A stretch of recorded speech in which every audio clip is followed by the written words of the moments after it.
ಕೇಳ್ತಾ ಇದ್ದೀರಾ ಭಕ್ತಿ ಸ್ಟುಡಿಯೋ ರೇಡಿಯೋ ಸಿಟಿ 91.1 ಅಲ್ಲಿ ಆರ್ಜೆ ನಿಖಿತಾ ಜೊತೆ. ಪುರಾಣದ ಎಷ್ಟೋ ಕಥೆಗಳು ನಮ್ಮ ಎಷ್ಟೋ ಇವತ್ತಿನ ಬದುಕಿನ ವಿಚಾರಗಳಿಗೂ ಪ್ರಶ್ನೆಗಳಿಗೂ ಉತ್ತರ ನೀಡುತ್ತೆ.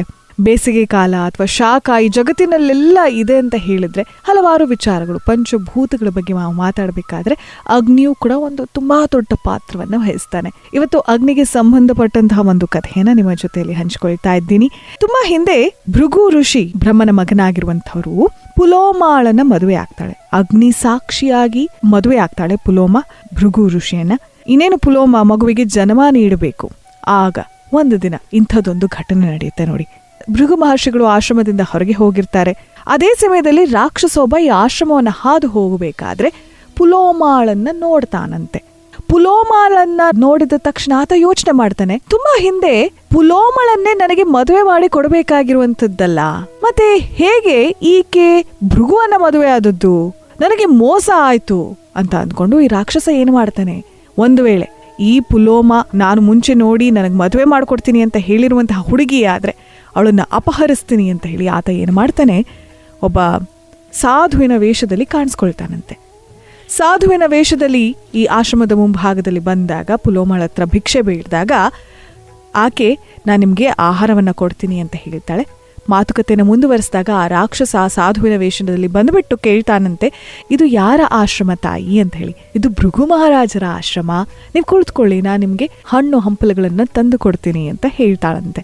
ಸರಿ, ಅಷ್ಟರಲ್ಲಿ ಈ ರಾಕ್ಷಸ ಒಬ್ಬ ಸಾಧುವಿನ ವೇಷದಲ್ಲಿ ಬಂದಿರ್ತಾನಲ್ವಾ ಭಿಕ್ಷೆ ಬೇಡೋದಿಕ್ಕೆ ಅಂತ ಹೇಳಿ, ಆತ ಈ ಆಶ್ರಮದೊಳಗೆ ಹೋಗಿ ಅಗ್ನಿಕುಂಡವಿರುವ ಕಡೆ ಹೋಗಿ, ಅಗ್ನಿದೇವ ನಿಜವಾಗಿ ಹೇಳು, ಇವಳೇ ತಾನೇ ನನ್ನ ಮದುವೆ ಆಗಬೇಕಾಗಿದ್ದು, ಇವಳೇ ತಾನೇ ಪುಲೋಮ ಅಂತ ಹೇಳಿದಾಗ ಅಗ್ನಿದೇವ ಹೇಳ್ತಾನೆ, ಭೃಗು ಅಗ್ನಿ ಸಾಕ್ಷಿಯಾಗಿ ಆಕೆಯನ್ನ ಮದುವೆ ಆಗಿದ್ದಾನೆ, ಹಾಗಾಗಿ ನೀನು ಆಕೆಯನ್ನ ಅಪಹರಿಸ್ಕೊಂಡು ಹೋಗೋದು ತಪ್ಪಾಗುತ್ತೆ ಅಂತ ಹೇಳಿ. ಇನ್ನು ಒಂದು ವೇಳೆ ಅವಳೇ ಪುಲೋಮಳಾಗಿದ್ರೆ, ಆಕೆಯೇ ನನ್ನನ್ನು ಮದುವೆ ಆಗಬೇಕು ಅಂತ ಆಗಿದ್ರೆ ನಾನು ಅವಳನ್ನ ಅಪಹರಿಸ್ಕೊಂಡು ಹೋಗ್ತೀನಿ ಅಂತ ಕೂಡ ಹೇಳಿರ್ತಾನೆ. ಹಾಗಾಗಿ ಈ ಮಾತನ್ನ ಇಲ್ಲಿ ಅಗ್ನಿದೇವ ಹೇಳ್ತಾನಂತೆ.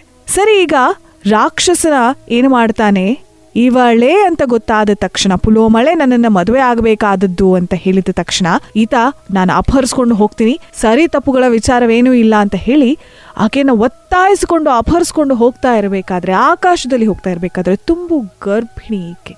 ಇನ್ನೇನು ಈ ತುಂಬು ಗರ್ಭಿಣಿ ಮಗುವಿಗೆ ಜನ್ಮ ನೀಡಿಬಿಡ್ತಾಳೆ. ತಕ್ಷಣ ರಾಕ್ಷಸನಿಗೂ ಕೂಡ ಹೆದರಿಕೆ ಆಗುತ್ತೆ.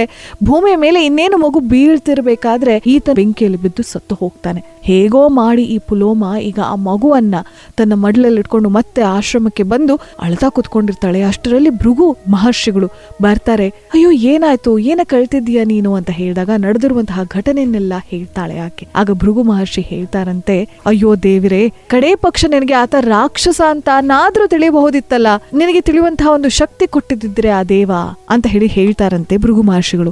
ಆಗ ಪುಲೋಮ ಮಾತನ್ನ ಮುಂದುವರಿಸ್ತಾ ಹೇಳ್ತಾಳಂತೆ, ಈ ರಾಕ್ಷಸ ನಿಮ್ಮ ಅಗ್ನಿಕುಂಡದ ಹತ್ರ ಹೋಗ್ಬಿಟ್ಟು ಆ ಅಗ್ನಿದೇವನನ್ನ ಕೂಡ ಕೇಳಿದ್ದ ಅಂತ ಹೇಳಿದ್ದ. ಆಗ ಭೃಗು ಮಹರ್ಷಿಗೆ ಎಲ್ಲಿಲ್ಲದ ಸಿಟ್ಟು ಬರುತ್ತೆ. ಈ ರಾಕ್ಷಸ ಯಾರು ಅಂತ ಆ ಭೃಗು ಮಹರ್ಷಿಗೆ ಗೊತ್ತಿರುತ್ತೆ, ಮತ್ತೆ ಹಿಂದಿನ ಯಾವುದೋ ಒಂದು ವೈಷಮ್ಯವಿರುತ್ತೆ. ಹಾಗಾಗಿ ಅದನ್ನ ಆತ ನೆನಪಿಸಿಕೊಂಡು, ಅಗ್ನಿದೇವ ಹಾಗಿದ್ರೆ ನಿಜವನ್ನ ಹೇಳಿದ್ದು, ಅಗ್ನಿದೇವನಿಗೆ ನಾನು ಸುಮ್ಮನೆ ಬಿಡೋದಿಲ್ಲ ಅಂತ ಹೇಳಿ ಈ ಅಗ್ನಿದೇವನಿಗೆ ಭೃಗು ಮಹರ್ಷಿಗಳು ಶಾಪವನ್ನ ನೀಡ್ತಾರಂತೆ. ಏನಂತ, ಒಳ್ಳೆಯದಾಗ್ಲಿ ಕೆಟ್ಟದಾಗ್ಲಿ ಏನೇ ಆಗ್ಲಿ ಎಲ್ಲವೂ ಕೂಡ ನೀನು ತಿನ್ನುವಾಗ ಆಗ್ಲಿ ಅಂತ ಹೇಳಿ. ಈ ಅಗ್ನಿದೇವನಿಗೆ ತುಂಬಾ ಬೇಜಾರಾಗತ್ತೆ.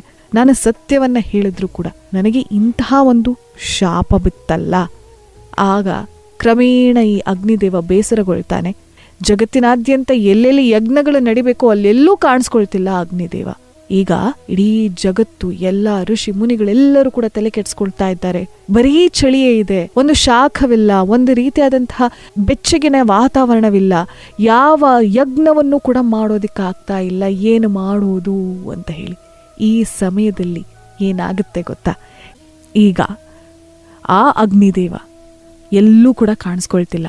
ಏನು ಮಾಡೋದು ಅಂತ ಹೇಳಿ ಋಷಿ ಮುನಿಗಳು ಬ್ರಹ್ಮನ ಹತ್ರ ಹೋದಾಗ ಬ್ರಹ್ಮ ಈ ಅಗ್ನಿದೇವನನ್ನ ಕರೆಸಿ ಏನಾಯ್ತು ಅಂತ ಹೇಳಿದಾಗ ನಡೆದಿರುವಂತಹ ಎಲ್ಲ ವಿಚಾರ ಹೇಳ್ತಾನೆ. ಮತ್ತೆ ಹೇಳ್ತಾನೆ, ನೋಡಿ ನಾನು ಸತ್ಯವನ್ನೇ ಹೇಳಿದ್ದೀನಿ, ಆದ್ರೂ ಕೂಡ ನನಗೆ ಹೀಗಾಯ್ತು ಅಂತ ಹೇಳಿದಾಗ ಬ್ರಹ್ಮದೇವ ಹೇಳ್ತಾನಂತೆ, ನೋಡು ಹೀಗೆ ನಡೆದಿರುವಂಥದ್ದು ಬೇಸರದ ವಿಚಾರವೇ, ಆದ್ರೆ ನೀನು ಸತ್ಯವನ್ನ ಹೇಳಿದ್ದಕ್ಕೆ ನೀನು ಮರೆ ಮಾಚ್ಕೊಳ್ಬೇಕಾಗಿಲ್ಲ.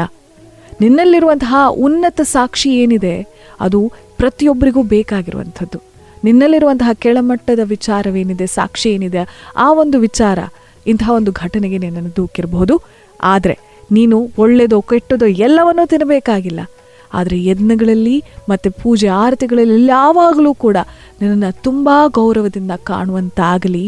ನೀನು ನಡೆದಿರುವಂತಹ ವಿಚಾರಕ್ಕೆ ಸತ್ಯವನ್ನು ಹೇಳಿದ್ದಕ್ಕೆ ನೀನು ಬೇಸರ ಪಡಿಸ್ಕೊಳ್ಬೇಕಾಗಿಲ್ಲ ಅಂತ ಹೇಳಿ ಬ್ರಹ್ಮ ಹೇಳ್ತಾನಂತೆ. ಸರಿ, ಈಗ ಈ ಮಾತನ್ನು ಕೇಳಿ ಅಗ್ನಿದೇವನಿಗೆ ಸ್ವಲ್ಪ ಸಮಾಧಾನವಾಗುತ್ತೆ. ನಂತರ ಮತ್ತೆ ಎಲ್ಲೆಲ್ಲೂ ಕೂಡ ಯಜ್ಞಗಳೆಲ್ಲ ನಡಿಬೇಕಾದ್ರೆ ಅಗ್ನಿದೇವ ಕಾಣಿಸ್ಕೊಳ್ತಾನೆ. ಎಷ್ಟು ಮಹತ್ತರವಾದಂತಹ ಪಾತ್ರವನ್ನು ವಹಿಸ್ತಾನೆ ಅಗ್ನಿ ಅನ್ನುವಂಥದ್ದು ಆತನ ಅನುಪಸ್ಥಿತಿಯಲ್ಲಿ ಗೊತ್ತಾಯಿತು ಪ್ರತಿಯೊಬ್ಬರಿಗೂ ಕೂಡ.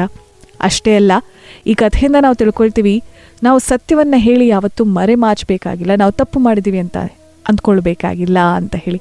ಸತ್ಯಕ್ಕೆ ಯಾವತ್ತಿದ್ದರೂ ಕೂಡ ಜಯವಿದೆ ಅನ್ನುವಂಥ ಮಾತನ್ನು ನಾವಿಲ್ಲಿ ಅರ್ಥ ಮಾಡ್ಕೊಳ್ತೀವಿ.